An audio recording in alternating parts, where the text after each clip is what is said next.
Megastar Chiranjeevi, Sridevi జంటగా నటించిన Tollywood block buster fantasy చిత్రం జగదేక వీరుడు అతిలోక సుందరి.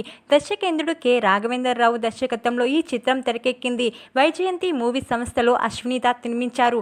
అమరేష్ పూరి ఇందులో విలన్గా ఆకట్టుకున్నారు. ఇళయరాజా అందించిన మ్యూజిక్ ఇప్పటికీ ట్రెండింగ్లోనే ఉంది. ఈ చిత్రంలో కొత్త లోకాన్ని చూపించి రికార్డు సృష్టించాడు దర్శకేంద్రుడు. తాజాగా ఈ సినిమా గురించి మాట్లాడారు మెగాస్టార్. జగదేక వీరుడు అతిలోక సుందరి సీక్వెల్ గురించి ఆయన మాట్లాడారు. ఈ సినిమాలో హీరో హీరోయిన్స్ ఎవరు ఉండాలనేది కూడా తెలిపారు.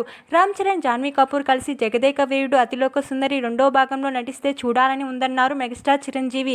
అది తన కళ అని నెరవేర్చుకోవడం కోసం చిరకాలంగా ఎదురు చూస్తున్నానని తెలిపారు senior star hero Chiranjeevi.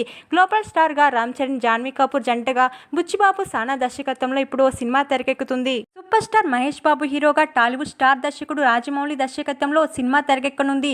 SSMB 29 గా తెరకెక్కుతున్న ఈ సినిమా ప్రస్తుతం ప్రీ ప్రొడక్షన్ వర్క్ లో బిజీగా ఉంది. అన్ని పక్కాగా ప్లాన్ చేస్తున్నారు. జనవరిలోనే రచయిత విజేంద్ర ప్రసాద్ స్క్రిప్ట్ పూర్తి చేశారు. దాదాపు 1000 కోట్ల బడ్జెట్తో తెరకెక్కుతుందని టాక్. ఇది అడ్వెంచర్ థ్రిల్లర్ గా పాన్ వరల్డ్ స్థాయిలో తెరకెక్కుతున్నట్టు గతంలో దర్శకుడు రాజమౌళి ప్రకటించారు. త్వరలోని సినిమాని ప్రారంభించారని మేకర్స్ ఉగాదికి పూజా కార్యక్రమం జరగనున్నట్టు వార్తలు వచ్చినా అది జరగలేదు.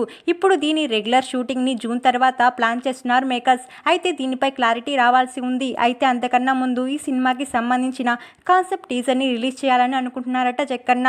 దీనికి సంబంధించి ఆల్రెడీ వర్క్ మొదలు పెట్టేశారని టాక్. అయితే దీనికి సంబంధించి ఎలాంటి అధికారిక ప్రకటన రాలేదు.